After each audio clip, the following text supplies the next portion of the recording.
મિત્રો બધાને મારા જય બજરંગબલી। મિત્રો, હનુમાનજીની કૃપા મેળવવા માટે શનિવારનો દિવસ અત્યંત પવિત્ર અને શક્તિશાળી માનવામાં આવે છે। અને જો આ દિવસે સાચી ભાવના, શ્રદ્ધા અને નિયમથી પૂજા કરવામાં આવે તો જીવનમાં રહેલા તમામ દુઃખ, ભય, શનિદોષ, નકારાત્મક શક્તિઓ અને અડચણો દૂર થઈ શકે છે। તો ચાલો આ શક્તિશાળી વિષયને એક જ પ્રવાહમાં સમજીએ, એક એવી વાર્તા અને માર્ગદર્શન તરીકે જે આપણને ઘણું બધું શીખવી જશે। મિત્રો, કલ્પના કરો કે એક યુવાન છે જે જીવનમાં સતત નિષ્ફળતા, ભય, નકારાત્મકતા, માનસિક તણાવમાં ફસાયેલો છે।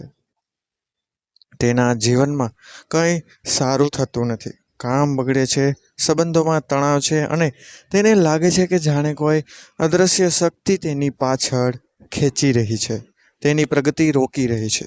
એક દિવસ તેને કોઈ સંત મળે છે અને કહે છે કે જો તું શનિવારે હનુમાનજીની સાચી રીતે પૂજા કરશે તો તારા જીવનમાં ચમત્કાર ચોક્કસપણે આવશે। આ વાત સાંભળીને તે યુવાન શનિવારથી સવારે વહેલા ઉઠે છે, સૌથી પહેલા સ્નાન કરે છે અને સ્વચ્છ વસ્ત્ર ધારણ કરે છે। ધ્યાનમાં રાખો કે શનિવારની પૂજા માટે શુદ્ધતા હોવી મિત્રો ખૂબ જ જરૂરી છે અને બ્રહ્મચર્યનું પાલન કરવું પણ જરૂરી છે, ખાસ કરીને શનિવારના દિવસે। ત્યારબાદ તે હનુમાનજીના મંદિરે જાય છે અથવા ઘરે જ એક પવિત્ર સ્થાન બનાવ્યું છે જ્યાં હનુમાનજીની મૂર્તિ અથવા તસવીર સ્થાપિત કરે છે। હવે મિત્રો શરૂઆત થાય છે પૂજાની।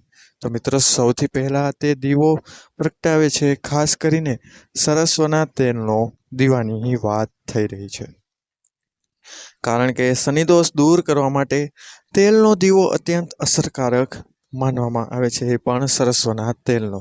ત્યારબાદ તે હનુમાનજીને લાલ ફૂલ અર્પણ કરે છે, કેમ કે લાલ રંગ હનુમાનજીને મિત્રો ખૂબ જ પ્રિય છે। હવે તે સિંદૂર અને ચમેલીના તેલનું મિશ્રણ કરીને હનુમાનજીની મૂર્તિને અભિષેક કરે છે, એટલે કે ચોળે છે। મિત્રો આ એક ખૂબ જ મહત્વપૂર્ણ ક્રિયા છે, કારણ કે માન્યતા છે કે હનુમાનજીને સિંદૂર અતિ પ્રિય છે અને આથી તેમની કૃપા તમને ઝડપથી પ્રાપ્ત થાય છે। ત્યારબાદ રામ નામનો જાપ કરે છે, કારણ કે મિત્રો હનુમાનજી ભગવાન શ્રી રામના પરમ ભક્ત છે, એટલે શ્રી રામ જય જય રામનો જાપ કરવો તમારા માટે ખૂબ જ લાભદાયક છે। મિત્રો હવે આવશે સૌથી શક્તિશાળી અને મહત્વપૂર્ણ પૂજાનો ભાગ, એ છે મિત્રો હનુમાન ચાલીસાનો પાઠ। શનિવારે હનુમાન ચાલીસા ઓછામાં ઓછું એક વખત અને શક્ય હોય તો 7 અથવા 11 વખત પાઠ કરવો જોઈએ। આ પાઠથી નકારાત્મક શક્તિઓ દૂર થાય છે, મનને શાંતિ મળે છે અને આત્મવિશ્વાસ પણ ખૂબ વધે છે। ત્યારબાદ તે બજરંગ બાણ અથવા સુંદરકાંડનો પાઠ કરે છે, ખાસ કરીને જો જીવનમાં મિત્રો મોટી સમસ્યાઓ હોય તો સુંદરકાંડનો પાઠ અત્યંત અસરકારક થઈ શકે છે। મિત્રો હવે પૂજામાં પ્રસાદ તરીકે ગુડ એટલે કે ગોળ અને ચણા અર્પણ કરે છે, કેમ કે આ હનુમાનજીનો ખૂબ પ્રિય ખોરાક છે। ત્યારબાદ આ પ્રસાદને મિત્રો વહેંચવી દેજો। હવે એક મહત્વપૂર્ણ બાબત અહીં આવે છે, એ છે મિત્રો શનિવારે વ્રત રાખવું, જો શક્ય હોય તો ઉપવાસ રાખવો અને માત્ર એક સમય સાદું ભોજન લેવું, તે પણ સાત્વિક, મીઠું ઓછું રાખવું અને તામસિક વસ્તુઓથી જેમ કે ડુંગળી લસણથી દૂર રહેવું। આની સાથે સાથે મિત્રો ગરીબોને દાન પણ અવશ્ય કરવું, ખાસ કરીને કાળા તલ, કાળા કપડાં, તેલ અથવા લોખંડનું દાન કરવાથી શનિદોષ દૂર થાય છે। હવે મિત્રો પાછા વાર્તામાં આવીએ કે આ યુવાન નિયમિત રીતે આ તમામ વિધિઓ શનિવારે કરે છે।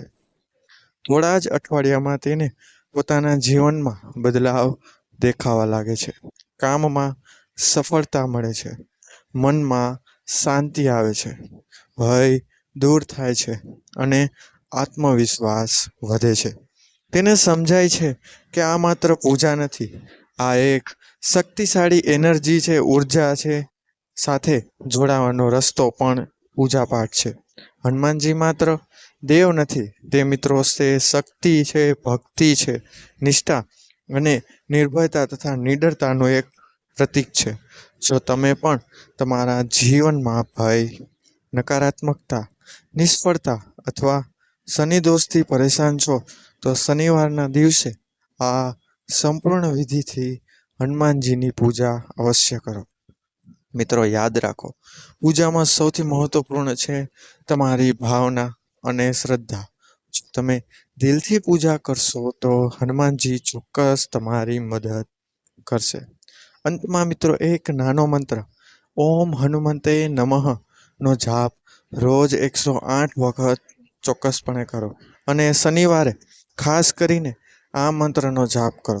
આથી તમારી અંદરની શક્તિ જાગૃત થશે અને જીવનમાં એક નવી દિશા ચોક્કસપણે મળશે. આ સંપૂર્ણ પ્રક્રિયા માત્ર ધાર્મિક વિધિ નથી, પરંતુ જીવનને સકારાત્મક રીતે બદલવાની એક આધ્યાત્મિક યાત્રા છે મિત્રો, જેને તમે આજથી જ શરૂ કરી દો. તો મિત્રો, આ વિડીયો તમારા મિત્રજનો અને પરિવારજનોમાં જે પણ લોકો શનિ દોષથી પીડાઈ રહ્યા હોય અને જીવનમાં મુશ્કેલીથી કંટાળી ગયા હોય, તો તેમને આ વિડીયો મોકલીને બહાર નીકળવાનો રસ્તો જરૂર કહેજો અને શેર કરજો આ વિડીયોને. તો વિડીયો લાઈક કરો, ચેનલને સબસ્ક્રાઈબ કરજો અને કોમેન્ટ બોક્સમાં એકવાર જય બજરંગબલી અથવા જય શ્રી રામ અથવા જય બાલાજી અવશ્ય લખજો. મળીશું મિત્રો આવા જ હવે નવા વિડીયો સાથે. ત્યાં સુધી બધાને મારા જય બાલાજી અને હર હર મહાદેવ. ધન્યવાદ. અસ્તુ.